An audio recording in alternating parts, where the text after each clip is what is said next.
गणपतिस्तोत्रमन्त्रस्य सदाशिव ऋषिः अनुष्टुप् छन्दः श्रीऋणहर्तृगणपतिर्देवता गौं बीजं गं शक्तिः गों कीलकम् सकलऋणनाशने जपे विनियोगः ॐ गणेशऋणं छिन्दिवरेण्यं हुं नमः हट् इति करहृदयादिन्यास सिन्दूरवर्णं द्विभुजं गणेशं लम्बोदरं पद्मदले निविष्टम् ब्रह्मादिदेवैः परिसेव्यमानं सिद्धरियतं तं प्रणमामि देवम् सृष्ट्यादौ ब्रह्मणा सम्यक् पूजित फलसिद्धयेह सदैव पार्वती पुत्रऋणनाशं करोतु मे त्रिपुरस्य वधात् पूर्वं शम्भुना सम्यगर्चित सदैव पार्वती पुत्रऋणनाशं करोतु मे हिरण्यकश्यपादीनां वधार्थे विष्णुनार्चित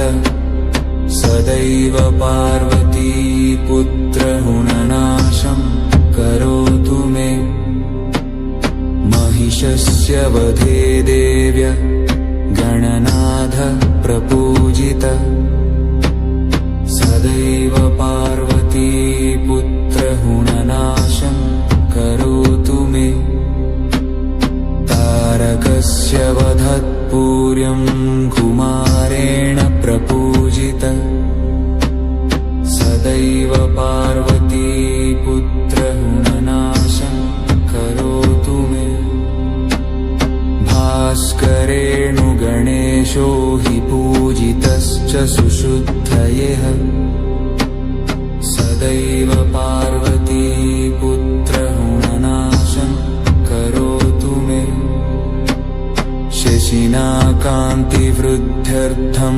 पूजितो गणनायक सदैव पार्वती पुत्रऋणनाशं करोतु मे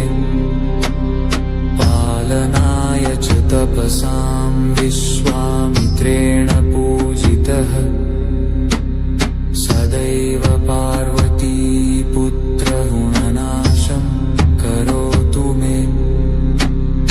इदं तृणहरं स्तोत्रं तीव्रवारिद्र्यनाशनम्